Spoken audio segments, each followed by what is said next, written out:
Salut mes pirates, c'est le Captain Crochet pour une nouvelle vidéo. Et encore une fois, avec un invité, un pirate de la boxe. Oui, oui, la communauté rejoint son Captain. Voilà, je suis avec Pirate Jérémy. Salut Pirate Jérémy, comment ça va? Salut Captain, salut les pirates. Pirate Jérémy qui est très souvent actif sur les chats quand on fait les libres antennes.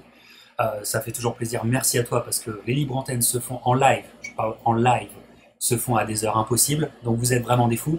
Merci Pirate Jérémy. Et puis c'est pas la première fois pour toi Pirate Jérémy parce que avec Pirate Clément il y a presque un an de ça, l'été dernier, on avait fait une vidéo ensemble parce que tu t'apprêtais t'avais décidé de pas louper le coche, de pas louper l'occasion et d'aller voir. Et grand bien t'en as pris d'aller voir Lomachenko à Londres pour ce qui est pour l'instant son dernier combat. Donc tu as vraiment bien fait. Tu nous expliquais tes préparatifs de voyage, ce que tu aimais justement dans les voyages. Et là, justement, c'est très bien que tu sois là parce que dans la communauté boxe française, tu es un bon et t'hésites pas à voyager. C'est le degré, selon le Captain, ultime du fan hardcore. Et là, on va parler de tes voyages boxe, on va en parler plus précisément, on va prendre notre temps ensemble. Alors, dis-moi, Pirate Jérémy, donc, pour faire simple, tu es un fan de boxe depuis l'éternel, je suppose. Ça fait combien de temps que t'es passionné par ça? C'est une passion qui m'est venue un petit peu sur le tard déjà. Euh, on a quelques années d'écart Captain, mais on n'est pas si éloigné. C'est une passion qui m'est arrivée à l'âge de 20 ans. Et je me suis vraiment encore plus passionné à partir de 2015. Et, euh, et donc à partir de 2017, quand j'ai commencé à avoir les moyens de faire des voyages, j'ai pas hésité parce que je me suis vraiment trouvé une passion et voilà, même si ça a un coût, c'est des souvenirs incroyables à chaque fois. Ah, Donc voilà. voilà. Alors, comme tu dis, là, 2015, là, tu passes la seconde, comme on dit. Mm. Et ton premier voyage boxe, là, le déclic, tu te dis, je vais pas le regarder devant la télé, je vais pas faire comme tout le monde, j'y vais. Alors, est-ce que tu te souviens de ce déclic? Ce déclic, en fait, c'est que j'ai des amis en Angleterre qui sont fans de boxe et comme ils savaient que j'aimais bien la boxe, Ça ils tombe bien. m'ont offert pour mon anniversaire des places pour l'Inares Rolla 2. Ah bah voilà. Et ça a été un véritable déclic voyage box. C'est-à-dire qu'à partir du moment où j'ai pris le virus, la télé c'est devenu très compliqué, surtout en France. Et bon, c'est une soirée qui est assez loin dans mon esprit et qui en plus, on arrive en retard, c'était un peu compliqué. J'ai vu que deux combats, celui-là et celui d'avant. Tu te souviens de celui d'avant, justement? Parce que généralement, Je, non. je vais être franc avec toi, je connaissais quasiment personne à cette soirée. D'accord. Et bon, c'est la première en même temps. Et bon, il s'est avéré que cette soirée aussi m'a donné une passion pour Linares, qui est un boxeur que j'apprécie par-dessus tout. Il est dans mon top 5 actuel. Bon, même s'il est sur la fin en ce moment, c'est vraiment. Enfin, je le trouve tellement beau à avoir boxé, c'est C'est incroyable. ton top 5 de cœur. Ouais, top 5 de cœur, exactement. Top 5 de cœur, exactement. Et voilà, donc soirée, on est arrivé, je crois, assez tard. Alors ça se passe à Manchester, c'est ça? Tout à fait, Manchester, grande ville de boxe aussi. Il y a eu pas mal de combats dans cette salle, à Manchester Arena. Euh, et donc, j'arrive à la Manchester Arena, donc il y a le combat d'avant, je me souviens plus trop. En plus, je t'avouerais que comme j'étais avec mes copains anglais, on n'était pas forcément dans un état C'est très. un état d'amitié avancé, c'est ça? Voilà, exactement. Et voilà, comme je te dis, ça m'a filé le virus et j'ai eu qu'une envie à la suite de ce combat, c'est de retourner en voir un autre. Surtout en Angleterre, parce qu'il faut savoir que les fans anglais, moi j'estime que c'est les meilleurs du monde pour ce qui est de la boxe. Euh, Ça peut se discuter, mais c'est mon point de vue. Et voilà. Et donc, par la suite, j'ai fait que rechercher de nouveaux combats à aller voir. J'ai eu plusieurs opportunités, notamment IBLU 2, pardon. Où je me suis tâté, mais bon, c'était un peu compliqué personnellement d'y aller. Et puis, j'ai dû attendre quasiment un an et demi avant d'entendre voir de la boxe en Angleterre pour Usyk Bellew. D'accord, bon, on va parler, mais pour rester là-dessus, donc là, comme on dit chez les Franco-Canadiens, tu tombes en amour avec la boxe de Georges Linares, Ouais. le combat en lui-même, parce que là, voir de ses propres yeux, c'est toujours différent. Un combat, donc c'est une revanche, Hein, Mhm. Crolla avait quand même avait fait bonne figure sur le premier combat, même si il avait quand même perdu clairement, mais il avait fait bonne figure, il en avait fait assez pour obtenir une revanche. Euh, Linares qui, à mon avis, domine encore plus sur le deuxième combat. Mhm. Euh, t'as des souvenirs d'instants dans le combat ou de choses qui restent dans ta mémoire? Je me souviens quand Crolla, alors déjà moi la chose que Crolla je l'ai vu boxer 2 fois pour être précis, je l'ai vu à ce combat-là et je le connaissais pas très bien avant ce combat-là et je l'ai vu également en sous-carte d'Usyk Beliou et sur le ring, alors on doit toujours respecter les boxeurs mais je l'ai jamais trouvé très très bon. Euh, et quand il a pris par la suite le Lomachenko, j'ai dit mais il est complètement taré, il Il va se se l'est faire fait. défoncer. Ouais, Et ça n'a pas loupé. ça peut- Sur ce combat-là, moi je me souviens surtout de quand Crolla est allé au sol. ouais. Euh, alors c'est assez flou, mais il me semble que c'est sur un uppercut, je crois. Je crois, ouais. Et, euh, et en fait, ce qui est assez marrant à ce combat-là, c'est-à-dire que là, j'y suis même pas allé en tant que fan de boxe, j'y suis vraiment allé en tant que fan de Linares. C'est-à-dire que mes yeux ont été scotchés sur Linares pendant tout le combat. Et comme un amoureux transi, si tu veux. Et ça a vraiment été, c'était juste une démonstration pendant 12 rounds. J'ai souvenir vraiment que Crolla a pris assez cher. Ouais, Et en fait, j'ai vraiment eu une grande sensation de maîtrise de la part de Linares, encore beaucoup plus qu'au premier combat. ouais. Alors, quelque chose d'assez important et qui nous donne un autre regard aussi, même si à la TV c'est déjà très impressionnant, mais quand tu es dans le stade, tu as un autre regard, c'est les entrées sur le ring. Alors, Linares et Crolla, là, est-ce que c'est des entrées, comme c'est ta première grosse soirée, c'est des entrées qui t'ont marqué ou pas? Non, j'étais un peu déçu de ce point de vue-là d'ailleurs. Ah, d'accord. Ce qui m'a vraiment marqué, c'est la première fois que j'ai entendu Sweet Caroline en live, chanté par les supporters anglais. Alors ça prend au trip, c'est un truc de dingue. Ouais. Tout fan de boxe doit l'entendre au moins une fois en vrai, je pense, Sweet Caroline jouer dans une salle anglaise. Non, les entrées, c'est peut-être celles qui m'ont le moins marqué. Bon, après, de toute façon, je pense qu'on aura l'occasion de parler d'autres entrées qui m'ont Oui, beaucoup plus marqué dans la liste. tout à fait. Il y Mais en c'est a. pas spécialement ce qui m'a marqué sur ce combat-là. D'accord, d'accord. Bah, donc, euh, dernière chose, euh, des, des voyages, des souvenirs et puis des connexions avec certains boxeurs, ça marque à vie. Je te comprends tout à fait. Moi, il y a des boxeurs aussi. J'ai la même expérience que toi et donc je suis leur carrière. Donc là, on parlait dans la libre antenne, la dernière en date, toujours disponible sur la chaîne, mes chers pirates, où on parle du futur combat de Linares. Linares en août, si tout va bien, si tout se passe bien, contre Fortuna. Là, c'est un combat qui t'intéresse? Moi, Ah bah, plus que jamais. ouais, Plus que jamais. Je vais même être franc avec toi, je me suis tâté à faire le voyage parce qu'on parlait de Linares Ryan Garcia à un moment donné. ouais. Et ça pouvait se faire avec une semaine d'intervalle avec Fury Wilder 3. Ah, Donc, c'était le 11 et le 18 juillet, il me semble qu'il devait faire les deux. Et je ah, me suis tâté avant à faire le justement. voyage. Ah oui, ah oui. Ouais. Mais bon, oui, c'est un combat qui m'intéresse. Après, bon, pour Linares, il a 35 ans quand même. Je pense que son KO contre Kano, c'est bien Kano si je dis pas de bêtises, Ouais, je pense. elle a quand même bien cassé ça, plus son combat contre Lomachenko. J'ai un peu peur pour la suite. J'ai vu ces 2 combats depuis. Le premier qu'il a fait au Japon, où là il m'a D'accord. fait. Bon, je l'ai vu en mauvaise qualité, mais il m'a fait très très peur. Je reconnaissais pas forcément le Linares que j'admire. Et son dernier combat, bah, je connaissais pas bien le pedigree du boxeur qu'il avait en face de lui, donc je peux pas me permettre de juger Ouais. Mais réellement. revenez, ouais, une meilleure prestation. Mais encore une fois, Mm, contre qui, voilà. Mais revenez un petit peu. On se disait, ok, ça va un peu mieux parce que c'est vrai que moi, il m'a sur son KO au premier round là, il y a un an enfin, je sais plus exactement quand. Ça m'avait aussi très inquiété.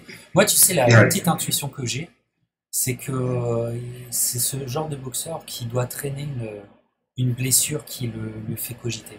Et je me demande s'il n'y a pas un problème à l'œil. Tu vois ce que je veux dire? Bah, je suis assez d'accord avec toi parce qu'il était vraiment méconnaissable ce jour-là. Ouais, C'est comme s'il avait perdu toute sa boxe en fait ouais, contre Kano. Alors on peut mettre ça aussi sur le parce qu'il y avait un changement de catégorie pour ce combat. ouais, c'est Il vrai. était passé C'est chez vrai. les super légers. Ouais, c'est ça. Euh, Est-ce que ça n'a pas joué? Mais effectivement, j'ai quand même l'impression que chez Linares, il y a un véritable problème physique. Bon, déjà, c'est un bleeder, et ça, je pense que ça lui a posé pas mal de soucis dans sa carrière. Oui. Mais effectivement, et donc j'ai assez peur. Maintenant, ça n'empêche pas que ma soirée est réservée pour le combat Linares-Fortuna et Ouais. que je peux pas louper ça. Oui, parce que là, contre Fortuna, si tu fais une performance, là, on est très très rassuré. Ouais, clairement. Et il se replace, Il se je pense, pour replace. de belles échéances. Mais c'est pas donné. Fortuna, c'est pas n'importe qui non plus. Donc, combat à voir. Quelque part, avec cette histoire de Covid, ce qu'on a en ce moment, dans cette box, que ce que j'appelle, tu sais, la box Covid, l'époque de la box Covid, c'est peut-être le meilleur match-up qu'on a pour l'instant. Ouais, Avec clairement. Virgil Ortiz Tout à et fait. Sami Vargas, mais celui-là, c'est certainement le meilleur match-up. Donc, on regardera ça avec attention. Vous savez déjà qu'il y a Pirate Jeremy qui sera au taquet, et moi aussi. Donc, premier voyage qui fait qu'on devient un fan de Linares. Et comme tu l'as dit, tu te prends au jeu, si je puis dire, de cette Mm. passion, une passion coûteuse et que tout le monde Oui. n'ose pas avoir, mais ça se comprend aussi. Voilà. Deuxième voyage box, si je comprends bien, on va mettre tout de suite la photo. C'est ça. Ah oui, ça, oui. C'est Usyk contre Bellew. Donc, Mm. encore une fois, tu retournes à Manchester. Donc là, déjà, le stade et tout, tu connais un petit peu. Connais un petit peu mieux. Là, je pense que tu n'arrives pas en retard, à mon avis. Non. Non, non, non, Tu fais non. toute la soirée, c'est ça? Ouais, j'ai fait la pesée la veille, j'y Tu suis fais la allé. pesée, c'est intéressant ça. Ouais, ouais, j'ai Alors, fait elle la avait où? pesée, j'ai croisé Dylan White d'ailleurs. Ok, est-ce que t'as communiqué un tout petit peu avec lui? Alors, parce qu'en fait, il faisait des photos. Alors, bon, moi, manque de bol, pas de chance, il me restait plus assez de batterie pour avoir Ah, le flash. On était dans une atmosphère très, très sombre à la pesée. Mais je l'ai écouté parler un petit peu. C'est un mec assez sympa, ouais, Dylan White. Même si, impressionnant bon, quand par tu la le vois? suite. Pas tant que ça. Pourtant, Non? je suis pas spécialement très grand. Je suis 1m83, mais j'ai pas été impressionné Ah, par sa carrière. d'accord. D'accord. Donc, ça s'est passé où cette pesée? C'était au Manchester Center, Convention Center, si je dis pas de bêtises. Donc ça, pareil, j'y suis arrivé, c'était à 15h, j'ai dû y arriver vers 13h30. Ok. Et donc j'ai fait toute la pesée. Je suis resté également pour les interviews de Tony Bellew à la fin. Et puis j'ai discuté, alors je sais pas si tu vois qui c'est, Mitchell, la jeune femme qui fait des interviews sur AFL, je crois. Oui, oui, tout à fait. Ouais, j'ai pu discuter avec elle. Hyper sympa en vrai. Ok. Et bon, physique, pas disgracieux en plus. Ouais, mais avec un rire Euh, qui fait mal aux oreilles. je t'ai pas entendu capter, excuse-moi. Avec un fou rire qui fait très mal aux oreilles, par contre. Oui, oui, oui, ça clairement, c'est vraiment l'anglaise dans tout son cliché. Mais C'est voilà, pas donc IFL, c'est Behind the Glove, je crois. Behind the Glove, oui, tout à fait, je confonds les deux. Donc non, excellent souvenir. Et puis en plus, le voyage, il avait vraiment une particularité. C'était un gros moment pour moi parce que j'étais vraiment fan hardcore de Bellew depuis son combat contre Cleverley. Oui. Je me Quel suis pris combat, le premier ou le deuxième de Cleverley? le deuxième, le Le deuxième. deuxième, la revanche, ok. Ouais, exactement. Euh, et donc voilà, et donc Donc ça a t'es été allé un voir grand plusieurs moment. fois Creed en salle? Ah, je l'ai vu qu'une fois et je l'ai revu Mais tu sais que c'est marrant parce que je savais pas vraiment encore bien qui c'était au moment de Creed. J'avais pas fait le rapprochement entre le boxeur et et son Ah, personnage. Donc voilà, donc mais ça a été un grand moment pour l'entrée moi sur ce le combat. ring de son personnage dans Creed, ça vaut quelque chose. Et Ouais, clairement. donc euh, parce que je me souviens plus, mais c'était une grosse soirée, Matchroom, Sky Sport et tout ça. Mm. Il y avait, enfin, comme à chaque fois, il y a toujours, c'est toujours très intéressant les soirées Matchroom, quoi qu'on en dise. Il y a toujours des très bons match-ups, que ça soit à un niveau national ou, enfin bref, si vous aimez la boxe anglaise, des Anglais, devrais-je dire, c'est pas mal. T'as des souvenirs d'autres combats dans la soirée qui t'ont plu? Alors, moi je suis arrivé pour le combat de David Allen contre l'Argentin dont j'ai plus le nom mais qui a perdu contre Raphaël Tronchet récemment. Ah oui. Ensuite, j'ai vu Ricky Burns contre Scott Cardle avec un gros KO de Ricky Burns. J'ai vu également Josh Kelly qui m'a beaucoup impressionné en vrai à voir. Le mec a une maîtrise. Je trouve que son problème à Josh Kelly c'est qu'il a un peu le melon un peu trop tôt Ouais, et c'est vrai. il va falloir qu'il apprenne à se simplifier sur le ring Bah, parce qu'il 2019, ça a été, à mon avis, s'il se pose pas des questions, exactement parce en 2019, c'est dans la soirée Joshua Ruiz d'ailleurs, où il a un match nul qui exactement le sauve un ouais peu. Au Madison Square Garden, tout à fait. Mais il m'avait impressionné en vrai, malgré tout, parce qu'il a quand même, c'est un boxeur qui paraît tellement facile quand on le voit sur le ring. C'est assez impressionnant. Quand il déroule ses skills, voilà. Ouais, exactement. Mais qu'on a vu, c'était contre un mec qui avant, je te reparle de la soirée au Madison Square Garden de Kelly, parce que Kelly s'est vu trop beau, donc ils ont fait vite des step-up en termes de Mm. confrontation, et il affronte un mec qui avait fait un gros combat contre Orgas. Ah oui. Orgas. Et après, donc là, ça l'a remis un petit peu, écoute, retravaille bien en tant que prospect. Mais je pense que ce faux pas peut être utile pour la suite de sa Ouais. carrière, tu vois. En même temps, oui. Oui. Ça va lui apprendre un peu la vie et il va se dire, bon, Ouais, maintenant il ouais. faut s'y mettre parce qu'en plus il est quand même dans l'une des catégories qui est la plus difficile aujourd'hui, si ce n'est la plus difficile d'ailleurs. Donc va falloir qu'il s'y mette vraiment. Ensuite, j'ai vu Crolla contre Do Jordan. Encore Krola. Ouais, c'était honnêtement ce combat-là m'a vraiment pas marqué. M'a juste marqué parce que la décision était assez large en faveur de Krolla et moi je trouvais pas en réalité. Enfin, c'était très serré. C'était assez pauvre comme combat en fait. Voilà. Et puis le main event. Alors là, on parlait d'entrée. Pour le coup, l'entrée de Tony Bellew m'a vraiment marqué. Il était accompagné d'un rappeur anglais qui s'appelait Bugsy Malone pour son entrée. Et c'était assez drôle parce que la veille, j'étais parti au concert de Bugsy Malone à Manchester. Enfin, j'avais fait les deux dans le même week-end. C'est du bon son, Bugsy Malone, tu conseilles, c'est ça? C'est du rap, mais c'est personnel. J'aime bien. Après, ouais, je pense que ça peut plaire à pas mal de monde, effectivement. Et donc, ouais, grosse entrée de Bellew. On voyait, c'était assez marrant parce qu'on voyait que là, vraiment, c'était en dehors de tout le trash talk. À la pesée, il avait été très respectueux avec Usyk, mais on voyait au combat qu'il avait son gars et qu'il avait vraiment envie de prouver des choses. Et j'y croyais vraiment beaucoup. Il fait des très très bons rounds. Il fait Ouais, un très très bon début de combat. Avec peut-être une très bonne stratégie à ce moment-là contre Usyk. Ouais, voilà, parce que bon, ce qui va se passer après est tellement spectaculaire quelque part, mais il y a tout le reste du combat où il est là, peut-être la meilleure opposition que Usyk ait eu. Ouais, non, je pense aussi, ouais. Je trouve qu'il en a fait plus que Gassiev ou que d'autres boxeurs. Alors je pense qu'il s'est épuisé à faire ça justement. Mais parce qu'à la fin, on voyait bien déjà au 7e round qu'il n'en pouvait plus, qu'il commençait à être sur la réserve. Et puis il a dû drain, tu sais, parce il a pris du poids pour ses confrontations avec David Haye, et là il devait vraiment refaire le poids des lourds légers. Ça n'a pas dû aussi être si facile que ça. Et d'ailleurs, c'était assez impressionnant entre la pesée, son physique entre la pesée et le jour du combat. Ah, il a réhydraté? Ah, je pense qu'il a pris au moins 7 ou 8 kilos facile. Ah, c'est toujours impressionnant. Ça, tu vois, Ouais. justement, tu sais très bien, tu me suis. C'est un truc qui m'a marqué aussi avec les Super Walter, où j'avais l'impression de ne plus voir les mêmes hommes quoi, que j'avais croisés comme toi la veille. Les réhydratations, c'est vraiment, il faut le voir pour le croire. C'est incroyable. Ouais, clairement. Ouais, tout à fait. Alors, l'entrée du Zik, ça t'avait aussi marqué? Il est marquant le mec ou moins, peut-être? Moins de charisme que si, il est quand même assez marquant quand il rentre sur le ring parce que c'est un peu le cliché des pays de l'Est, c'est-à-dire homme très froid, très dur. Et moi, au début, je l'ai trouvé très tendu au début du combat. Ouais. J'avais l'impression l'atmosphère devait s'en... Parce qu'il y avait vraiment une atmosphère de sourd à la Manchester Arena, c'était assez impressionnant. Et je pense qu'au début, il avait un peu de mal avec l'enjeu, parce qu'il faut se rendre compte aussi que pour lui, c'était l'occasion, il venait de signer chez Matchroom à ce moment-là, c'était l'occasion pour lui de briller.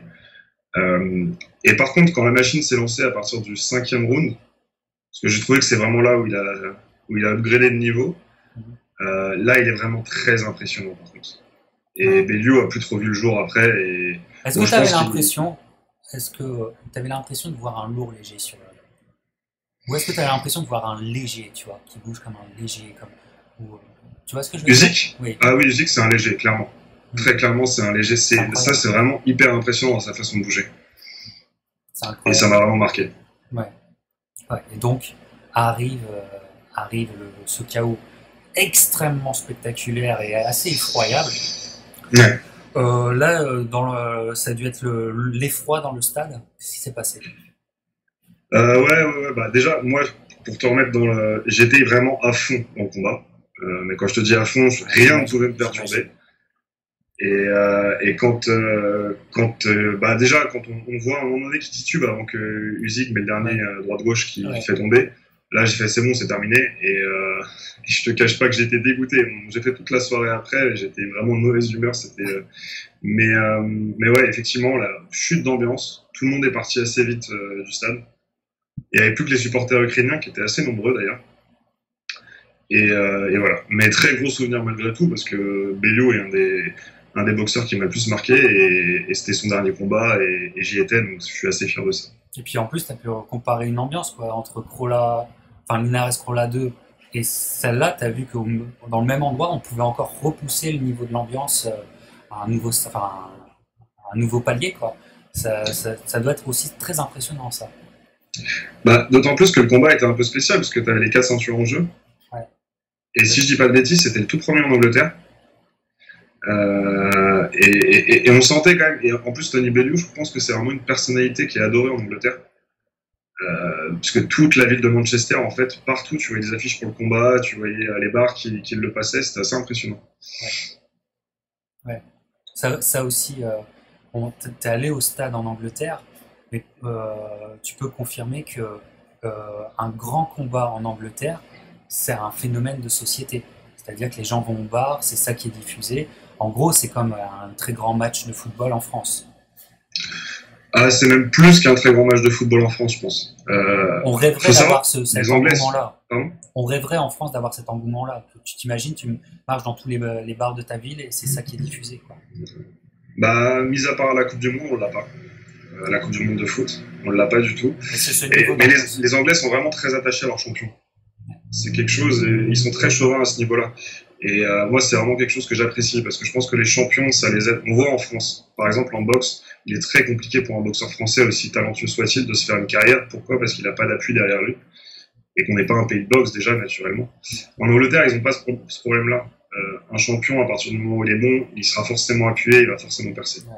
Il aura une fanbase qui a son importance, qui a son poids économique, qui a son nombre aussi. Parce qu'en France, on peut avoir des fanbases, mais après, c'est le nombre. C'est le nombre qui compte. Et les Anglais, ils arrivent tout de suite, très vite. Même, comme tu le dis, à partir d'avoir la ceinture britannique, ça commence à devenir sérieux, là. Hein. Ça commence à devenir sérieux. Tout à fait. Clairement. Donc là, bon, malgré le fait que pour Bellew, ça n'est pas passé, mais c'est lui qui avait pris le challenge. Hein. C'est lui et tout. Il n'est pas passé loin, finalement. Donc, grosse soirée encore anglaise. Alors là, bon, tu te refais un petit peu, tu reviens à la maison, tout ça, et dis-nous, je suppose qu'à partir de là, tu n'as qu'une pensée, c'est quand est-ce que tu vas repartir pour une autre soirée boxe. Alors, tout à fait. Dis-nous, la prochaine opportunité que tu prends, c'est quoi? Alors, il y en a eu plusieurs. Je me suis tâté à aller voir Dillian White contre Oscar Rivas. Je me suis tâté aussi à aller voir Daniel Dubois contre Nathan Gorman. Et finalement, comme il avait été annoncé assez tôt ce combat, je suis allé voir Lomachenko contre Luke Campbell. Voilà, on va mettre l'affiche tout de suite. Tac. Alors là, encore une grosse soirée, encore une soirée anglaise. Alors, effectivement, de toute façon, tu as bien raison en étant en France de regarder en Angleterre les opportunités, bien sûr. Alors là, tu changes de ville, tu arrêtes Manchester, tu vas à Londres, dans l'O2, l'O2 Arena qui devient une place de boxe qui va forcément rentrer dans la légende. Il y a une accumulation de grandes soirées à l'O2 qui fait que maintenant c'est un endroit mondialement, dans le monde de la boxe, c'est une des cathédrales. Hein. Tu es d'accord avec moi? Bah, je pense qu'après Las Vegas, après le Madison Square Garden, je vois pas ce qu'il y a de mieux que l'O2 aujourd'hui. Alors, il y a quand même eu. Vas-y. Il y a quand même eu beaucoup de gros combats. On a vu l'avènement de Joshua, par exemple, là-bas. On a Golovkin qui est venu boxer, je crois que c'était en 2015-2016, contre Kelbrook. 2016, septembre 2016. Il y a eu quand même beaucoup de gros noms qui sont venus. Il y a eu de très beaux combats. Et la légende, Froch Kessler 2. Froch Kessler, clairement. Qui n'oubliez pas, Froch Kessler 2 en 2013, c'est le plus gros revenu de l'histoire de la boxe britannique. Et en fait, parce qu'il y a eu ce combat, il y aura les opportunités de Wembley après. Parce que pour faire plus grand que ça, eh ben, il faudra aller à Wembley. Et, Ouais. tout à fait. Donc euh, en termes de stats, tu as vu une différence? Parce que avec la Manchester Arena, plus grand, plus. Non?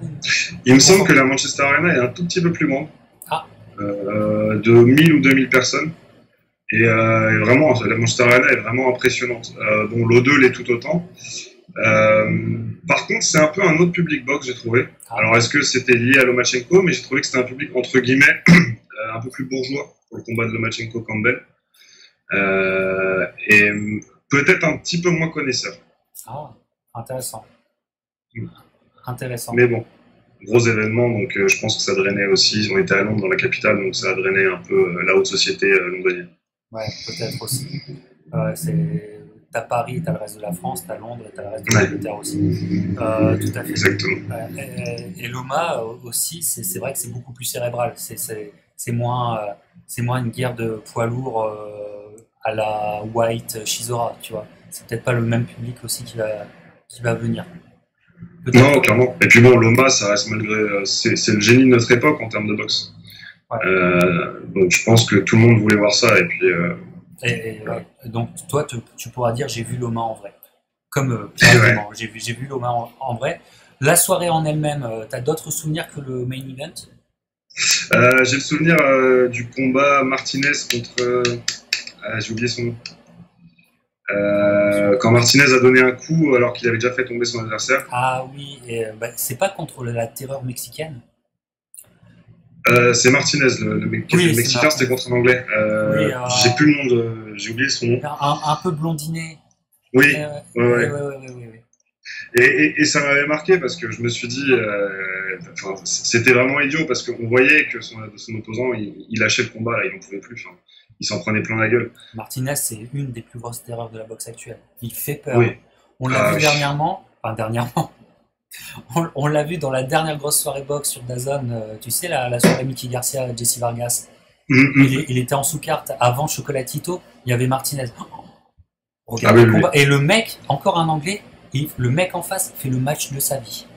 Fait la prestation de sa vie et survit. Et pour moi, il a été héroïque, son adversaire. Parce qu'il est méchant, Martinez. Il est méchant. Il est méchant, ouais. Vraiment méchant. Vraiment. Et ça, pour le coup, tu vois, si j'ai un souvenir de la sous-carte de ce combat, c'est justement ça. Le fait que Martinez, je me suis dit, même moi qui suis plus grand et plus costaud que lui, j'aimerais pas me retrouver face à lui. Ah ouais, très très très très impressionnant. Ce mec-là, tu te dis, mais comment le battre? Parce que même quand il prend ses aises, même quand il lâche un peu quelques rounds. Ça se paye par la suite. Ouais. Donc tu l'as vu, aussi, parce que lui, ça va être. Peut-être, s'il est sérieux, s'il continue d'être sérieux et continue d'être aussi méchant pendant quelques années, Hall of Famer garanti, à mes yeux. Ce serait pas étonnant, ouais. Ça serait pas étonnant. Et c'est un boxeur que pour le coup, j'ai vraiment découvert à cette soirée-là. Je le connaissais un petit peu, j'avais vu quelques combats. Mais ça fait partie des boxeurs que je vais continuer à suivre par la suite parce que j'ai bien aimé son style. Alors, maintenant le main event. Lomachenko, comme tu le dis, c'est le génie de notre époque. Voilà, donc tu l'auras vu. Mais maintenant, en termes d'aura, de charisme, est-ce que tu as, de tes propres yeux, est-ce que tu as vu quelque chose qui t'en a plus appris sur lui? Moi, ce qui m'a vraiment marqué dans ce combat, c'est que Campbell, je sais pas si tu te souviens, quand on a fait la vidéo, j'étais pas très optimiste pour Campbell. Et il m'a vraiment impressionné, Campbell, par son abnégation, parce qu'il a pas lâché, il a sorti le vrai combat. Un peu comme Pedraza quelques mois avant. J'avais aimé ce que Pedraza avait fait contre le machin. Parce que Pedraza, il s'en prend beaucoup dans la tronche et il se relève et il y retourne. Et Campbell a un peu fait la même chose. Voilà. Et ce qui m'a marqué chez Lomachenko, c'est que c'est la maîtrise du bonhomme, en fait. C'est-à-dire que il avait un mec en face de lui qui était plus grand, qui était un peu plus costaud, puisque je pense qu'il a joué sur le poids sans doute Campbell. Et ça se voyait un petit peu qu'il y avait une petite différence de poids, mais il a jamais stressé. Toujours, il a pris le temps. Les premiers rounds, il touche pas beaucoup. Et vraiment, c'est à partir du moment où il commence 7, 8e round, et c'est là où il commence vraiment à enchaîner. Et c'est ça, ce qui m'a vraiment marqué, c'est la maîtrise de Lomachenko. Et je l'ai jamais revu par la fin. Je l'avais jamais vu avant et jamais par la suite. Ouais, tout à fait. Tu dis quelque chose un des trucs qui me tue, qui me déglingue la tête en parlant de Lomachenko, donc Lomachenko a une carrière, enfin, on va pas se répéter, tout le monde le sait, une carrière de légende en amateur. Il a une expérience de légende en amateur. Il s'est fait un petit peu aussi les armes avec la WSB, là, cette série et tout ça. Mais il a finalement, quand tu regardes sur papier, seulement sur papier, il n'a pas beaucoup de combats professionnels, tu vois. Non. Mais il y en a 15. Ouais, mais il tape attention, il tape que des champions, parce que le Campbell, tu veux pas, il a quand même une médaille olympique. Enfin, bref. Excuse-moi, Captain, je t'entends très mal, par contre. Voilà. Donc, bref, il tape champion sur champion, mais aussi, il les tape en ce moment, parce que je pense que la catégorie des légers est une catégorie compliquée pour Lomachenko, mais il les tape à l'expérience, comme un ancien, comme un vieux de la vieille, comme un comme un professionnel très expérimenté qui sait que c'est en deuxième partie de combat que tu vas faire tourner le combat. C'est vers la fin que tu vas les casser de l'intérieur. Et ça me déglingue. Linares, il est trop fort. Il est trop fort, ce mec. Oui. Ouais. Mais ça a été le cas contre Linares, par exemple. Ouais. Où Linares n'a pas du tout été. Moi, je l'ai vraiment trouvé très bon. Bon, après, je manque d'objectivité, comme toujours sur Linares, mais il a été très bon dans les premiers rounds. Ouais. Et ce que fait Lomachenko à la fin du combat, alors que c'était pas facile pour lui, parce que je pense aussi que Linares a joué un peu sur le physique. Le coup que prend Linares à la fin du combat, je suis content qu'il l'ait pris à ma place d'ailleurs. Parce que ça a dû faire mal, ça. Mais non, Lomachenko, Hall of Famer, bon, sûr et certain, on va pas se mentir. Et je pense que, on dit toujours, on cherche toujours le GOAT en boxe ou dans tout sport, et je pense que c'est une erreur. Par contre, s'il y a quelque chose qu'on peut dire sur Lomachenko, c'est que je pense que c'est celui qui a le plus modernisé son sport, et peut-être tout sport compris. Il a quasiment réinventé une boxe, en fait, qui est propre à lui-même. Et on n'a jamais vu ça dans n'importe quel sport. C'est vrai, c'est pas faux. Ouais. Où est-ce qu'il y a des ressorts boxe qu'il arrive à faire beaucoup plus longtemps tu vois, par exemple, les décalages que pouvait faire Tyson, par exemple, aussi, que Lomachenko sait très bien faire. Et Lomachenko, des décalages comme ça, vous comprenez bien, on se décale pour mettre le crochet en étant sur le côté. Lomachenko, il peut te faire ça au premier round, mais il peut te faire ça encore dans le 12e. Ce qui, voilà. Et et puis les chasser pour mettre ses crochets, il y a tellement de techniques. En tout cas, c'est vrai, tu as raison, c'est un livre scolaire complètement ouvert, chaque combat. Moi, je prends comme ça. Tu vois, je suis là, je suis à l'école, voilà. Et maître Lomachenko me fait une leçon et j'écoute. Non, mais c'est exactement ça. Et ce mec-là, je pense qu'il aura une place à part dans l'histoire de la boxe. Ouais. Quoi qu'il arrive. Ouais.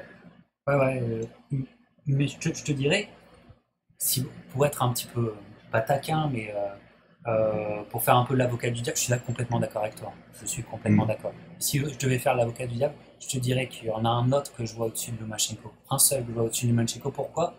Parce qu'il peut faire ça en gaucher, en droitier, ce que Lomachenko ne peut pas faire, c'est Terence Crawford. Mais c'est un débat qui n'a presque pas lieu d'être. Lomachenko est une légende. Je pense qu'il faut juste être content d'avoir les deux en ce moment en même temps, au même moment. Ouais. C'est une grande époque de boxe. En termes techniques, on est sur une grande époque de boxe, sur une grande page de boxe. Tout à fait. Là, c'est un âge d'or. Clairement, en ce moment, on est sur un âge d'or. Dans toutes les catégories, on a des mecs... en ce moment, on parle beaucoup des poids lourds, mais je trouve que c'est une des plus faibles catégories qu'on a, parce que si on prend, par exemple, chez les légers, chez les super welter, il y a un nombre de contenders dans chaque catégorie, c'est impressionnant. Impressionnant. Ah oui, tout à fait. Tout à fait. Alors, comment dire, il y a encore Usyk qui revient dans cette soirée, qui apparaît dans cette soirée, et dans mon souvenir, la foule a réagi, parce que Usyk, c'est un mec qui délire pas mal et qui joue un peu de son image. Donc en fait, t'as le gang à Loma, les copains de Loma qui étaient là. Est-ce que toi, les voyant de tes propres yeux, c'est une équipe soudée comme jamais? Ah oui, clairement, on a vraiment l'impression que c'est... Et je l'avais pas vu à Manchester, mais je sais que Loma était, il me semble-t-il, un entraînement public pour Usyk Beliou. J'y étais pas, mais apparemment il y était. J'étais tombé sur des vidéos. Je pense que effectivement, c'est deux inséparables de la boxe et ça se voit même dans leur style. Ils ont deux styles qui sont assez proches. Et puis ils ont le même âge. Enfin, on Ah aurait ouais, plutôt dit deux frères que deux partenaires d'entraînement en fait. ouais, tout à fait. Tout à fait. Donc, grand souvenir pour toi. C'est la fin de l'été dernier d'ailleurs. Ouais, Ouais, très bon souvenir. très grand Très souvenir. très bon. Alors là, voilà, quelque part, tu as fait un triptyque. Tiens, on va parler comme le fossoyeur de film. Tu as fait un triptyque de anglais de la boxe. Donc, euh, bon, t'es pas obligé de répondre, mais pour bien comprendre ce que c'est qu'être un fan hardcore, de mettre la main à la pâte. Tous tes trois voyages, simplement boxe, t'estimes déjà un budget de combien? Euh, Alors le premier m'a quasiment rien coûté parce que, enfin, j'ai juste payé les billets de L'opportunité, train parce que je payais pas l'hébergement ni le billet. J'avais pas payé ni l'hébergement ni le billet. ça c'est bien. Le deuxième m'a coûté, je dirais, 500 €. Ok, Ah non, un peu plus, 700. Je dirais ok, 700. ok, ouais. Les places sont pas excessives en Angleterre, hein. J'avais une très bonne place pour Usyk Beliou pour 150 livres. Et pareil pour Lomachenko Campbell. 150 livres, Euh, ça ferait combien en euros et Ça fait 170 € à peu près. 170 180. euros? Ouais, bah, c'est pas mal. Alors, moi, il faut que je reconvertisse pour avoir une notion. Il faut que je convertisse en dollars. Donc, ça ferait 135 dollars. C'est pas mal. Non, C'est- c'était pas excessif. ouais, Et j'étais très très bien placé. Et puis pour le Lomachenko Campbell, j'en ai eu pour ouais, aux alentours de 500 € également. 500 euros. Voilà. T'as pris le train, t'as pris l'Eurostar, peut-être? Ouais, Ouais. Eurostar. Voilà. Eurostar, Alors, Eurostar. beaucoup de trains pour faire tes voyages box. Mais là, euh, cette année, tu as passé un palier. C'est bon, Mm. c'est l'aventure américaine. Alors là, ça a dû te coûter un peu, un peu plus. Oui, oui. Je te comprends cette côté un peu plus, mais alors là, tu vas nous en parler beaucoup. C'est la grande affiche de l'année. De toute façon, on va pas. Il y a presque rien eu d'autre. C'est la grande affiche. Mais tu étais là, tu as pu humecter l'ambiance comme personne. Vas pouvoir nous faire un rapport un peu plus personnel que ce qu'on a vu à travers nos écrans TV. C'est que Pirate Jeremy, il était là. Il était au MGM Grand Garden Arena pour Wilder Fury 2. Voilà, donc c'est quelque chose. Alors, est-ce que tu as eu la chance de passer la semaine à Las Vegas? Je suis arrivé le 19 février D'accord, donc et je suis reparti le 26, sachant que j'ai fait 2 jours à Los Angeles. Donc j'ai pu faire. Donc, on est arrivé le 19, je suis allé voir un match de hockey des Las Vegas Golden Knights. contre qui? Contre mes Winnipeg Jets? Non, contre Tampa Bay. Tampa Bay, ok, je m'en fous de Tampa Bay. Je m'en Ah fous. bah, ils ont perdu Tampa Bay. Donc Tampa Bay, ouais. Tu sais Euh, que mon équipe elle aurait certainement dû gagner la Stanley Cup, la Coupe Stanley il y a 3 ans de ça, mais qu'en demi-finale, on s'est fait prendre par Las Vegas. Bah ouais, mais moi, Winnipeg, je les trouve, je les ai toujours trouvés un peu mauvais, pour être franc avec Non, toi. en 2018, ils étaient trop bons. Oui, ils ont eu leur petite période, Ils ont eu, effectivement. bah oui, bah oui, bah oui. Voilà, donc du coup, je suis allé voir le hockey. Le lendemain, on est parti. Le lendemain, on a fait une petite journée dans Las Vegas, découverte. C'était C'était ta super première fois à sympa. Las Vegas? Toute première, ouais. Première fois aux États-Unis d'ailleurs. Ouais, donc là, c'est un peu un choc, là, l'arrivée à Las Vegas. Ouais, c'est un choc, mais quelle ville! Ok. Quelle ville!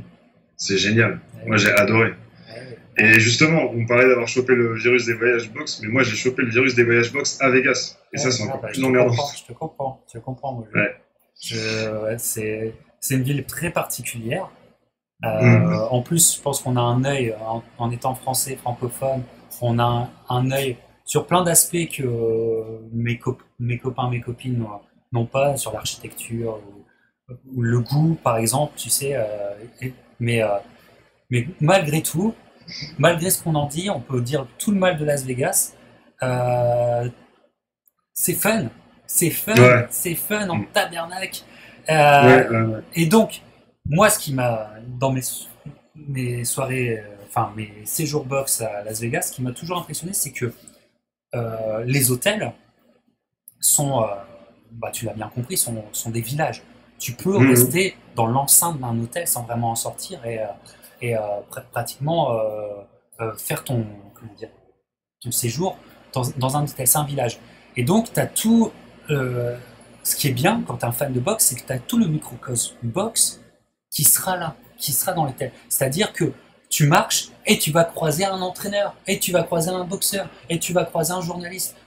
Tout ce monde que tu vois visuellement à travers les écrans, là, il t'apparaît en réel, et c'est, je vais pas dire choquant, mais c'est surprenant. Tout le monde est concentré, et l'hôtel devient un village boxe. Est-ce que tu as vécu ça? J'étais souvent, alors j'étais pas au MGM, mais j'y étais assez régulièrement avant le combat. Il est cher le MGM. Tu allais crécher où? Au Mirage? Pardon? Non, j'étais dans un petit hôtel pas très très cher parce que je ne cache pas que le budget est passé sur la place. Donc voilà, mais alors au MGM, il m'est arrivé 2-3 petites. J'ai vu Deontay sortir des toilettes juste avant la pesée. Ça c'était. Et en fait, il y avait un groupe de personnes qui allaient aux sorties des toilettes, je comprenais pas. Et à un moment donné, je vois un grand sortir, et je fais putain, c'est Deontay ça en fait. Il est passé à 10 mètres de moi. Alors c'est assez marrant parce que pour un poids lourd, il est excessivement fin. Malgré qu'il était à 104 kilos, je crois, le jour du combat. Ouais, malgré qu'il essayait de bulk up. Ouais. Ça m'a marqué. Il était très fin. Autre petit fun fact, c'est que juste avant le MGM, tu as une boutique qui vend des photos de sport, je crois. Ouais. Et il y avait Mike Tyson qui vendait une photo plus un autographe pour $300. Le Mike Tyson? Ok. Ouais. Ok. Mike Tyson. J'ai croisé Max Kellerman aussi. Cette boutique de photos, elle est pas loin de l'entrée du Garden. Non, elle est juste à côté, ouais. Voilà, c'est ça, oui, je vois où tu... Je pense que tu dois voir, oui. Ouais. J'ai croisé Max Kellerman et Timothy Bradley aussi. Ok. Est-ce que t'as pas été dans le public d'une émission télé? Ou pas loin du public d'une émission télé? Vas-y. Ouais, en fait, donc j'étais au MGM un jour et c'était la veille du combat, c'était juste avant, on allait à la pesée. C'était juste avant le combat, avant la pesée, et donc et là de loin je vois une silhouette qui m'est très familière. Et un mec qui rigole très fort. Je me dis, mais c'est marrant, la voix me dit quelque chose. La voix, la dégaine, il y a un truc. Et c'était Sean Porter. Oh, oui. Qui dégage une bonhomie absolue, ce mec, c'est assez incroyable. Ouais. Et à côté de lui, quelqu'un d'autre qui me disait aussi quelque chose, et c'était André Ward. Et donc, il était à une émission de télé. Alors, j'ai plus le nom de l'émission, par contre. Ouais. C'est l'émission du matin sur ESPN. Ou du midi. Ouais, ça doit être ça. Et donc, on est resté peut-être 20 minutes à les regarder, et puis moi ce qui m'a marqué c'est Sean Porter qui passe sa vie à rigoler. Ce mec aurait dû faire humoriste et pas boxeur, c'est génial, il est assez marrant. Ouais. Et donc tu confirmes donc les émissions de télé d'ESPN, parce que ils avaient ramené tout l'artillerie lourde, mais elles se faisaient dans les allées du MGM, c'est-à-dire que tu passais à côté. Exactement. Ils l'ont fait, je pense que tu vois, juste à côté, tu as une boîte de nuit dans le MGM. Tu sais, tu as un bar en rond. Et tu as une boîte de nuit, alors je sais plus comment elle s'appelle dans le MGM, mais ils l'ont fait juste à ce endroit-là. C'est au bout du casino. Ouais. Et non, mais c'est assez impressionnant. Et puis il y a plein de gens qui savent pas ce que c'est, qui regardent ça d'un œil un peu curieux. Ouais, et c'est au milieu du passage. Il faut bien comprendre que les casinos, c'est en gros, c'est un grand chemin que tu prends. En fait, le truc pour rigoler, quand tu fais le strip, c'est que tu visites tous les casinos comme ça et tout. Et puis, bien sûr, il y a des machines, il y a de quoi jouer à chaque endroit. Mais dans le passage, ils peuvent te mettre une activité ou une émission de télé. Voilà, il n'y a pas de, comment dire, il n'y a pas de frontières, quoi. L'accès est vraiment très direct à Las Vegas, très direct. Clairement. Donc, tu sentais monter la pression.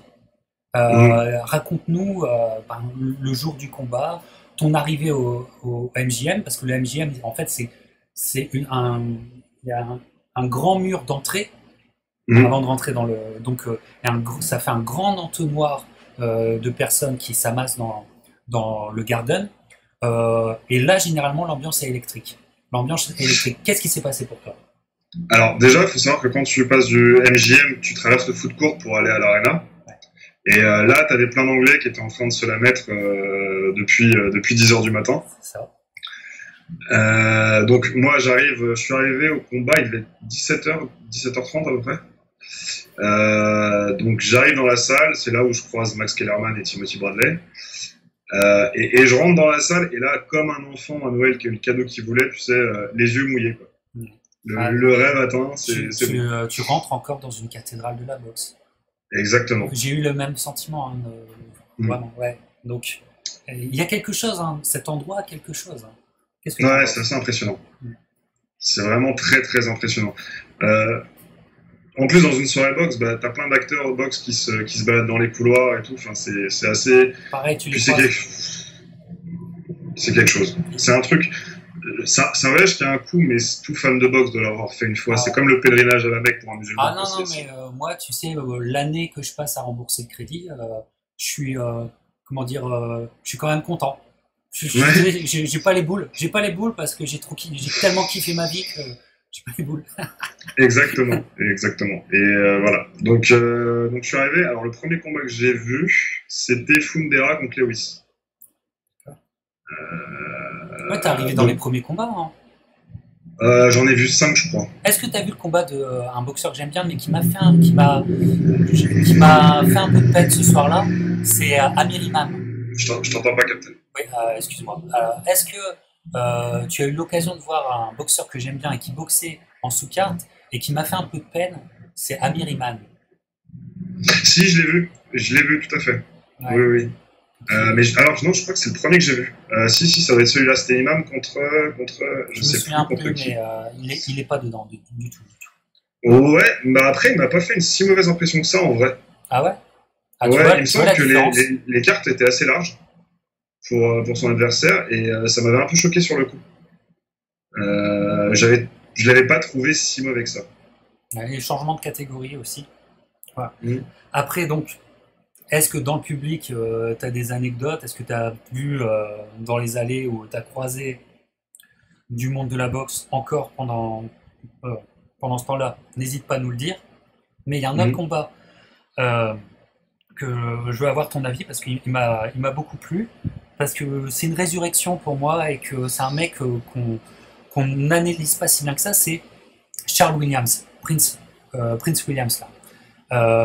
Chez les heavyweights qui met un KO à Gerald Washington. Et, est-ce que c'est un combat poids lourd qui t'a plu? Charles Martin, si tu veux Charles dire. Martins, je sais pourquoi je dis Ouais. Williams, Charles Martins. Bah écoute, moi, Charles Martin, j'ai toujours trouvé, quand il a eu la ceinture IBF, Ah, il méritait pas la ceinture. Enfin, ça a été contre-productif pour lui. Il aurait jamais dû. oui. Il n'était pas au niveau, les circonstances, puis après ce qui se passe avec Joshua, voilà.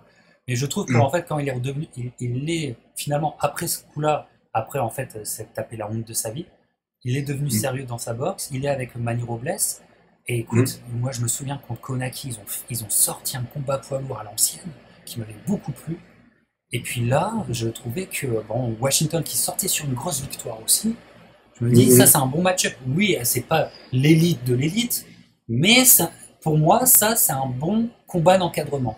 Ça c'est, Non, bah, voilà. ça a été pour moi le deuxième meilleur combat de la soirée, très clairement. Et Martin, comme je te dis, j'avais pas une très haute opinion de lui. Et sur ce combat-là, je l'ai trouvé plutôt malin dans sa boxe. Oui. Il s'est pas pressé, il a attendu, il a regardé ce que faisait Washington. Et puis quand il a fallu y aller, il est allé, et ça allait super vite après. Et je l'ai vraiment pas trouvé mauvais. Vraiment un bon combat de sa part, ouais. Et bonne surprise. Très bonne surprise de la soirée. Bonne surprise de la soirée. Et donc, euh, excuse-nous, mais on a oublié, mais tu as certainement fait la pesée. Oui, j'ai fait la pesée, Oui, tout à fait. on n'a pas parlé de ça, parce que c'est aussi un show en soi. La pesée, est-ce que tu as des anecdotes et des choses à nous dire de ça? La pesée, moi, ce qui m'a un peu déçu à la pesée, c'est qu'ils avaient séparé Wilder et Fury. Mais la commission voulait Et, pas qu'il y ait de face à face. ouais, et j'ai trouvé ça un peu dommage parce que, bon, enfin, moi, ce qui m'a marqué, surtout, déjà, c'est le charisme de Fury. Ce mec-là, même en toute détente, peut te ridiculiser n'importe qui, c'est assez impressionnant. Et ouais, non, mais la pesée, c'était vraiment sympa à voir, c'était une bonne expérience. Il y a déjà une grosse ambiance, il y avait déjà beaucoup d'anglais, bonne ambiance. Non, très bon moment aussi, ouais. Ouais, ouais, très bon moment. Et donc on arrive au main event, et on arrive donc à tout ce show à l'américaine très très long des entrées sur le ring. Alors là, Mm. tu peux nous en parler hein, parce que ça a fait débat. Hein. Vas-y. Oui, bah déjà, bon, l'hymne anglais, ils ont joué les deux hymnes, donc l'hymne anglais et l'américain. Alors je sais plus si c'était avant ou après les entrées, je crois que c'était après, il me semble. J'ai un doute. Alors déjà, ils ont Peut-être commencé avant. par Sweet Carolina, euh, bah, très impressionnant aussi en Angleterre, aux États-Unis, pardon. Puis l'entrée de Tyson Fury, alors là, le truc complètement what the fuck, quoi. Enfin, je m'attendais vraiment pas à voir ça. C'est pas le premier à l'avoir fait, parce que bon, je crois que Mayweather l'avait fait avant lui. Mayweather, Euh, Nassim Hamed, enfin, dans ouais. ce genre-là. Mais ça, donc l'effet dans le stade, dans le public, c'est pas, ça prend pas le public. C'est ça que tu es en train de nous dire? Si, ça prend le public, si, ça le prend. Après, je pense que l'entrée a peut-être été un petit peu longue pour Fury. Au bout d'un moment, voilà, ça s'est un peu calmé. Il aurait peut-être fallu qu'il soit un tout petit peu plus court. Mais non, c'était incroyable à voir en vrai. En plus, j'étais juste en face. Non, grosse entrée. Wilder, bah, c'était une bonne entrée aussi, même si elle a prêté à polémique par la suite. Ouais. Mais Euh, il y a eu un effet, t'as été surpris par les lumières de son costume et tout ça? ouais, mais ça se voyait, ça se voyait assez bien. Non, c'était assez ouf. L'autre truc pendant l'entrée de Wilder qui m'a vraiment marqué, c'était Fury au pad. Ah, ouais, ah, je me souviens plus Et, de ça, tu vois. et en fait, il s'est échauffé tout le temps de l'entrée de Wilder. Et il y Donc avait des pendant vrais, quasiment 10 minutes. son entraîneur avait des vrais pads? Ouais. Tu peux Tout à, retrouver, je pense, sur YouTube, tu peux d'accord, retrouver la vidéo. ok. Et non, c'était assez impressionnant. Et c'est là, parce qu'en fait, moi j'étais un petit peu inquiet avec le poids de Fury avant le combat. J'avais un peu peur qu'il nous fasse une ruise. Oui, ouais, En parce que se c'est disant, bon, impressionnant. bah voilà, il a réussi son retour, il prend son chèque et c'est terminé, quoi. Hein. Et Alors, quand j'ai vu ça, je me suis dit, ah non, je pense qu'à mon avis, il va vraiment faire ce qu'il a dit et ce que le capitaine nous a dit qu'il allait faire également, c'est-à-dire attaquer l'entrée. Et il se prépare pour un 5 rounds. voilà. Et donc, le combat se fait. Ah, les premiers rounds, qu'est-ce que tu peux nous en dire? Bah, ce qui m'a marqué sur le premier round, c'est que, alors, Wilder, je l'ai trouvé un peu comme Charles Marty, je l'ai pas trouvé idiot non plus dans ce qu'il faisait. Il a attaqué un peu Fury au corps et il a balancé une très grosse droite au bout de, je sais plus, de 30 ou 45 secondes de combat. Tu Euh, les sens, j'ai- j'ai- les droits de Wilder, quand tu es dans le tu public, l'entends, tu l'entends. ça glace le sang. Ouais, c'est assez flippant. Là, j'aurais pas aimé de Fury ce jour-là, quand il se l'est prise. Et c'était assez impressionnant de les voir déjà tous les deux, les physiques. Les physiques sont vraiment impressionnants. Alors Wilder est très fin, mais ça reste quand même, il est assez large d'épaule. Fury, bon, en vrai, c'est un gros tas, c'est assez impressionnant de voir comment il bouge tout en étant aussi gros. Physiquement, c'est fou ce qu'il fait, hein, parce que moi, je pense que ses jambes musculairement, ses jambes doivent être incroyables parce que bouger un tel poids et un tel corps aussi bien, Ouais, je sais pas comment il on fait. parle pas assez des jambes de Fury. Non, bah, c'est une force de la nature de toute façon, Fury. Ouais. Et donc, bon, bah, le combat démarre réellement à la fin du second. Je crois déjà, ils se chauffent un peu. Ils entendent pas la cloche, ça continue un peu après. Là, je me suis dit, ça y est, le combat est lancé. Et au troisième round, alors, ça a fait très bizarre de voir Deontay tomber. On voit qu'il a pas l'habitude, clairement. Et on voit quand il se relève que pour moi, le combat était fini. Enfin, on voyait très bien qu'il n'y avait plus d'autre échappatoire possible qu'une victoire de Fury. Euh, Round de 4 un peu plat, ça reprend au cinquième. Et clairement, on voit que là, au cinquième, quand il refait tomber Wilder la deuxième fois, on sent que Wilder il tient plus comme mental. C'est Ah sa ouais. tête qui lui dit de rester debout parce que sinon son corps a abandonné depuis bien longtemps. Ah ouais. C'est Ouais. Vous ressentez, on ressent ça à travers l'écran, mais alors en vrai, c'était mm. criant de vérité, c'est ça? Ouais, exactement. Et alors le pire moment où là, par contre, je me suis dit, il faut vraiment qu'ils arrêtent parce que ça devient vraiment dangereux. C'est à la fin du sixième round. On voit Wilder la tête dans la serviette de son coach. Et là, je me suis dit, mais ça sert à rien qu'il Ah continue, ouais, c'est beaucoup trop dangereux. bien sûr. Et on Bien voyait sûr. bien qu'il n'y avait plus rien chez Wilder. Il avait plus rien à donner, Ouais, c'était ouais. terminé. Ils ont tellement hésité à lancer la serviette, hein. Ils ont hésité, tu vois. Moi, derrière mon écran, on fait, mais arrêtez. Hmm. Tout à fait. Alors, cette ambiance un peu délétère dans le clan Wilder qui va exploser à la suite de ce combat. Pendant le combat, tu vois que ça ne va pas dans le coin Wilder. Tu le vois ça? Bah, moi, en fait, je pense qu'ils étaient surtout, que Wilder était surtout complètement. Et là, c'est assez intéressant ce qui s'est passé pendant ce combat. C'est-à-dire qu'on s'aperçoit, je pense, que de ce que j'en voyais, le clan Wilder n'avait vraiment rien à lui proposer, en fait. Il savait pas quoi faire. Il savait plus quoi faire. Et on voit au 6e round, je pense que quand il est dans la serviette, la tête dans la serviette de son coach devait dire bon, on arrête, qu'est-ce qu'on fait? Mais et là, c'est là où je pense que l'entourage de Wilder devient un véritable problème. C'est-à-dire que dès que Wilder est un peu dans les ennuis, et ça fait déjà 5 ou 6 combats qui, qui, que Wilder, bah, il a du mal. Et ben là, son clan, on voit toutes les limites de son clan et de son entourage autour de lui. Ouais, parce que c'est tellement des yes men, malgré ce que Marc Breland malgré la carrière de Marc Breland, c'est pas n'importe qui, mais ils sont tous tellement des yes men qu'aucun ne porte ses couilles et qu'aucun n'a la force de conviction et la force de caractère de prendre une décision. Tu vois, ils hésitent. Tu sens qu'ils hésitent. Ils le savent bien qu'il faut arrêter le combat, mais ils hésitent quand même, tu vois. Hein, et Wilder, bien sûr, Wilder, il peut pas verbalement dire arrêter le combat devant toutes les caméras et tout ça. Mais il y a des allures. Il y a des, comme on dit, il y a des body language. Il y a des, il y a des, ben, par exemple, quand tu parles, ça t'a marqué sa tête sous la serviette. Il y a des, ouais, il y a une façon d'être qui exprime des choses. Et si tu es un coin et si tu es connecté à ton boxeur, tu comprends. Tu comprends. Voilà. Et puis déjà, Wilder, je crois qu'il tombe 2 fois. Alors c'est pas des, il est déséquilibré 2 fois pendant le combat. Et ça, je pense que c'était des signes déjà en coureur qui disaient les gars, arrêtez au bout d'un moment. Voilà. Tout à fait. Tout à fait. Alors toi qui a vu cette prestation tonitruante du Gypsy King, dans l'éventualité, enfin non, pas dans l'éventualité, mais dans l'optique du 3e combat, toi qui as été sur place, comment tu vois les choses? Bah, moi j'ai envie de te dire que Wilder c'est terminé. Pour moi c'est fini. Et je suis premier triste de ça parce que c'est un boxeur que j'aime bien. Alors il sait absolument pas boxer, ça maintenant on le sait. Parce depuis, je pense que le premier combat, moi je pense qu'il y a un déclic chez Wilder, c'est le premier combat contre Ortiz. Je pense qu'il lui a mis des doutes. Il lui a mis vraiment des doutes. Et on voit qu'il est pas serein maintenant, Wilder, quand il monte sur le ring, plus comme avant. Pour le 3e combat, alors on a toujours le risque d'un Lucky Punch de Wilder, ce qui peut encore arriver. Mais je vois pas, alors je vois pas du tout le style de combat que va pouvoir faire Fury. Est-ce qu'il va refaire la même chose? Est-ce qu'il va plutôt être sur le premier combat? On sait pas trop encore. Pour l'instant, il ne change pas son équipe.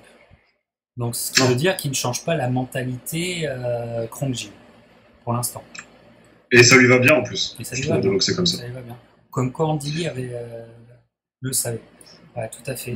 Donc, pour l'instant, on resterait dans cette optique-là.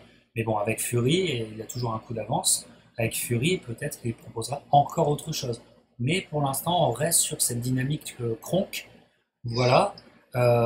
Donc, est-ce que tu crois... Parce que je suis assez d'accord avec toi sur Wilder, mais le petit bémol que je mettrais, c'est que je suis d'accord avec toi, Wilder contre Fury, je n'y crois pas. Mais ce Wilder-là, avec tous les griefs qu'on peut lui faire, contre n'importe qui d'autre, il a toujours plus qu'une chance, selon moi. Tu vois ce que je veux dire? Bien sûr. Tu vois ce que je veux dire? Bah, on aurait là un Wilder Joshua aujourd'hui. Ouais. Je me dirais, Wilder peut le faire. Ah. Peut-être. Il est fini, mais il peut le faire. Parce qu'il y a quelque chose chez Joshua. Joshua est un beau boxeur, je ne vais pas relancer le débat sur lui, mais quand il fait le 2e combat contre Ruiz, et lui, je pense aussi qu'il est marqué, Joshua, parce que quand tu regardes bien, dès que Ruiz s'approche de lui, c'est panique générale. C'est comment je fais pour sortir de là. Et Wilder, malgré tout, il a quand même un cœur de champion. Et je pense que s'il arrive à un tout petit peu l'attraper, c'est reparti, il va le déglinguer. Je suis assez d'accord. Et ça sera le mental dans ce duel sera beaucoup plus important parce que ces deux, malgré ce qu'ils disent, et puis aussi malgré nous, parce qu'on rêverait d'être à leur place, comment dire, c'est pas une critique qu'on leur fait, on essaie juste d'analyser froidement. Mais Wilder Joshua, c'est un match c'est un match de deux âmes qui doutent. Tu vois ce que je veux Ouais, dire? Tu vois ce que tout je à veux dire? fait. Alors que le Fury, je ne le vois absolument pas douter parce que le Fury se sent au-dessus, et il a bien raison, hein, se sent au-dessus de sa compétition dans sa catégorie. Peut-être. Alors, est-ce qu'il regarde maintenant les prospects en disant ah, lui, ça va être compliqué, ah, lui, ça va être compliqué. J'aimerais savoir, j'aimerais savoir. Mais tu dis une chose intéressante, Captain, c'est que Fury n'a pas peur, mais je pense que ça l'empêche pas de se remettre en question malgré tout. Non, ouais, tout à fait. Parce que ce qu'il fait au deuxième combat de Wilder, peu le voyait faire ça. Et moi, je l'en pensais pas non plus forcément capable. Et je pense qu'il a ce truc-là de se dire, ok, je suis le meilleur, mais qu'est-ce que je peux faire pour encore m'améliorer? Ouais. Et c'est ça qui est intéressant chez lui. Ouais. Mais tout simplement parce qu'ils sont pas sur un même niveau boxe. Ils sont pas, tu sais, there is level to this game en termes de skills. Et le fait que Fury, pour un poids lourd, ait autant de skills, notamment par rapport à sa génération, qui soit tellement au-dessus, fait qu'il peut, lui, prétendre avoir des réflexions boxe beaucoup plus profondes et pertinentes qu'un Wilder, qui en termes de réflexion boxe par rapport à son potentiel est complètement limité. Est complètement limité. Et c'est limité tout seul, en choisissant d'être avec des yes men. Il aurait pu évoluer il y a des années de cela, il l'a jamais voulu. Il a fait le choix de la facilité, et il a fait le choix d'être confortable et d'être entouré de gens qui lui disent t'es le meilleur. Voilà, mais c'est la différence. Et puis, je pense aussi que Fury, contrairement à Wilder et Joshua, bon, je pense qu'il est réellement passionné de son sport. Ah oui, oui, oui. Joshua, c'est la poule aux œufs d'or. Wilder, on voit bien qu'en boxe, il ne connaît pas grand-chose au final. Même quand tu écoutes ses interviews. Et c'est moins rare qu'on ne le croit. Il y a beaucoup de champions qui ne sont pas passionnés par leur sport. Tu vois, il y a beaucoup de champions, tu sais, alors Wilder, je sais pas, parce que tu sais, il a fait quand même des démarches pour que Jack Johnson ait son pardon par président Trump. Et il a quand même fait partie du comité. Donc bon, alors mais est-ce qu'il a une grosse culture boxe? Je suis pas convaincu. Je suis pas sûr. C'est pour ça que parfois il sort des conneries concernant Mike Tyson et tout ça. Il sort des grosses conneries. Il sort des grosses conneries plus grosses que lui. Tyson Fury, là, on sait que ça connaît tout. Hein. Ouais, ça connaît tout. Clairement. Je suis pas sûr non plus pour Joshua. Hein. Je suis pas sûr que Joshua soit un amoureux transi de la boxe. De la boxe, c'est-à-dire que le mec soit amoureux transi de repartir et de découvrir Joe Louis ou d'autres.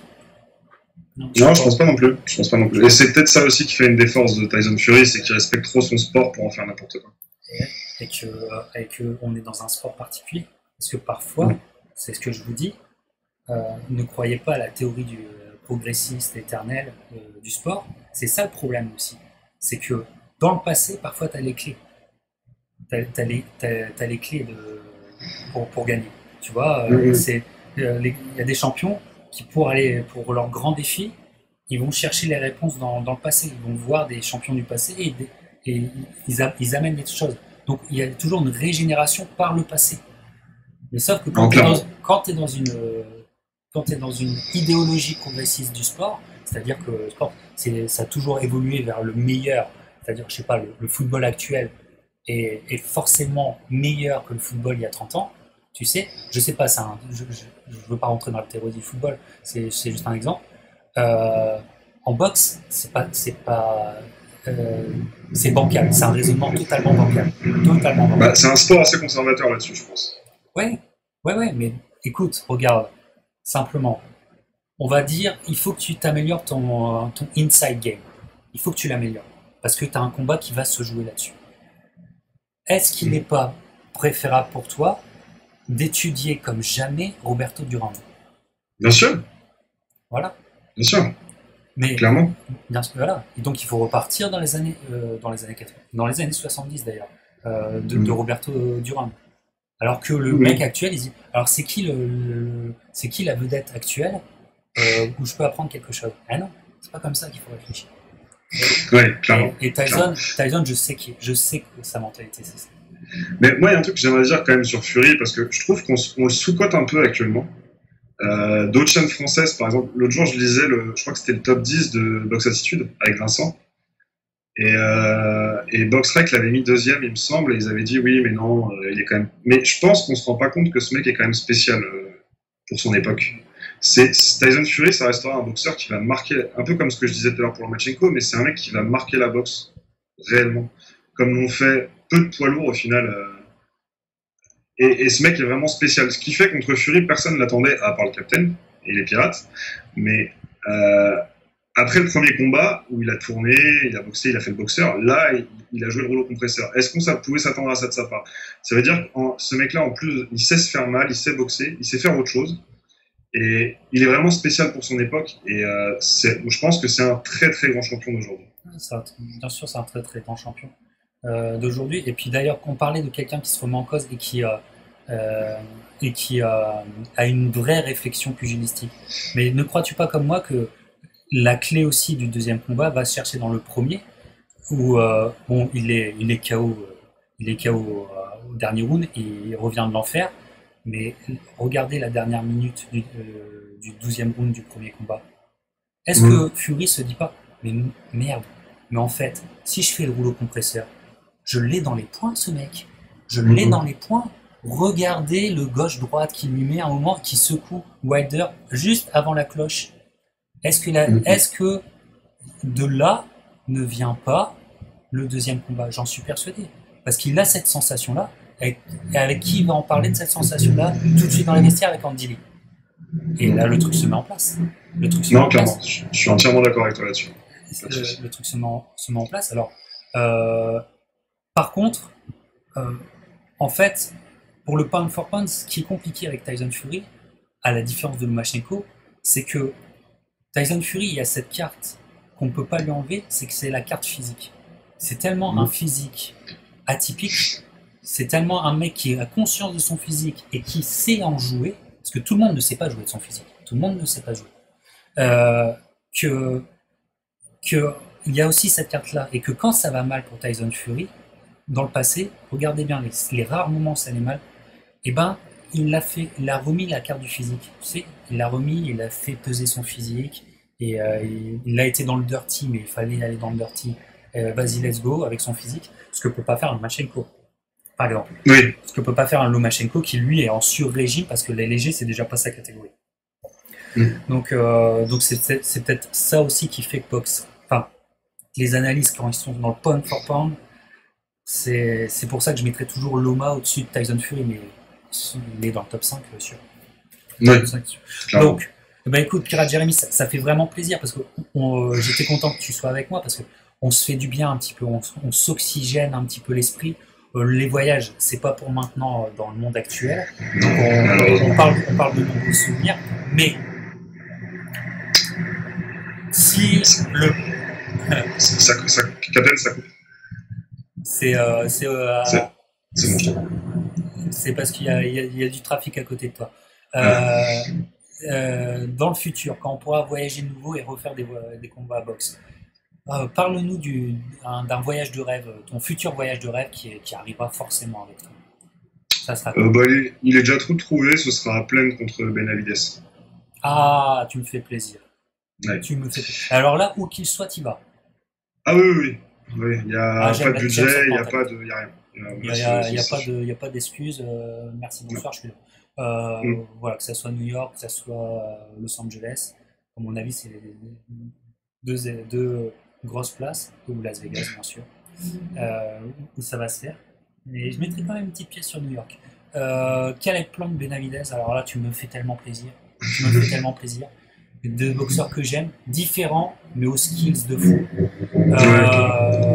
Clairement, et puis je pense que Caleb Plant, on s'en rend pas forcément encore bien compte parce qu'il n'a pas encore eu une opposition à part peut-être Ouscategui. Mais c'est lui aussi un boxeur qui va être amené à marquer sa génération. Oh que oui. Alors que oui. Moi, j'étudie en tant que student of the game de ce mec. C'est Caleb Plant, je vais te dire, Ça va pas encore faire plaisir, mais c'est du André Ward en plus propre. Ça a encore coupé. C'est du André Ward en plus propre. Tu m'entends Mais je t'entends très bien, nous on t'entend très bien, hein. On entend les motos qui passent à côté de toi. Ah, excuse-moi, j'ai fermé la fenêtre. Non, mais Caleb Plant, c'est tout. Il y a du Toney là-dedans, il y a du André Ward, il y a du. Il y a du Sweet Pea. C'est magique. C'est magique. Ouais, non, il est. Après, bon, j'ai un peu peur quand même j'ai un peu peur du physique de Benavides pour un après, affront. ça va pas être la même limonade avec Benavides. Voilà. Parce que là, il fait un step-up de. Il fait un step-up de. C'est pas la compétition qu'il a eu jusqu'à présent, hein. Benavides, ça va être une autre affaire. Ça va être une autre affaire. Et en plus, avec le grudge match que c'est, parce qu'ils se détestent profondément les deux, c'est quelque. Et Benavides, qu'est-ce que c'est merveilleux aussi à voir. Une vitesse de bras hallucinante. Comment il peut avoir une vitesse de bras comme ça, ce mec? J'hallucine, tu vois. Et surtout quand on connaît son histoire, parce que c'est un ancien obèse. Ouais. Et ce qu'il arrive à faire avec son corps, avec ce qu'il lui a infligé par avant, c'est incroyable. C'est incroyable. Et puis en plus, il a fait des excès. Le pépère, hein, c'est un petit gangster, il fait des excès. Donc voilà, bien malin qui peut déterminer précisément qui est en avance sur ce combat. Alors moi, je te dirais, est-ce que c'est parce que cette école de boxe me plaît plus, je serais tendance Caleb Plant, mais bon, je suis pas sûr, quoi, parce que Benavides me fait douter. Ouais, je suis assez d'accord avec toi. Je pense qu'on pourra faire aucun pronostic sur ce combat. Ouais, ça va être compliqué, mais alors là, c'est un sommet de boxe. Il faut que ça arrive. Il y avait. De toute façon, je suis pas sûr qu'ils aient vraiment le choix, parce que quand on regarde le roster PBC chez les poids moyens, super moyens, pardon, c'est assez léger quand même. Hein. C'est très pauvre. Donc ils vont être obligés de le sortir, je pense. Ouais, puis ils sont obligés, et puis il faut arrêter de tergiverser. Hein. Rappelons, c'est bien de le rappeler, je l'avais dit aussi dans une libre antenne il y a quelques temps, que Léonard, quand il affronte Thomas Hearns en 81, Thomas Hearns, il a sa 5e défense de titre, il a 22 ans. Ouais. Il a à peine 22 ans. Les mecs, ils n'ont pas attendu d'avoir 30 ans, d'être vraiment dans leur force d'homme, d'avoir. Non, ça s'est pris tout de suite, ça n'a pas cherché. Hein. Donc, et puis là, même pour le vaincu, sa carrière continuera malgré tout. Et puis c'est comme ça que tu fais des trilogies de légende. Hein. Il faut bien que ça commence à un moment. Oui, et puis les deux, de toute façon, pugilistiquement, ils sont matures les deux. Oh, oui. Même Benavides, à son âge, il est mature. Complètement. On n'a pas besoin d'attendre 4 ou 5 ans avant que le combat se fasse. Exactement, ils sont matures pugilistiquement, sont matures tout à fait. On n'a pas besoin d'attendre et on a besoin de ce combat-là. On en parlait d'ailleurs avec Caleb Truax. Tu sais l'interview que j'ai fait de Caleb Truax. Bien sûr. Caleb Truax, lui, il est classé IBF et il a aussi Caleb Plant dans le viseur. Donc, mais ça pourrait être un bon combat, ça. Très très beau combat. Ça pourrait être un bon combat parce que c'est je le souhaite, mais il a Caleb Plant dans le viseur. Et d'ailleurs, il me disait qu'il a Caleb Plant dans le viseur depuis 2 ans. Depuis 2 ans, parce que depuis même qu'il affrontait De Gale, Caleb Plant, il était déjà là. Déjà, ils en parlaient de lui. Donc voilà. Bah écoute, Caleb Plant contre Benavides, Pirate Jeremy y sera. Hein, donc tu nous feras des photos. Tu nous feras un report pour la piraterie de la boxe. Je t'avoue que ce genre de combat, je réfléchirais aussi à te rejoindre, hein, parce que c'est le top du top, tout simplement. Et donc on certainement se rejoindra là-bas dans un futur plus souriant. Si on a Plante Benavides, on aura la banane, croyez-moi. Donc Pirate Jeremy, c'était un plaisir.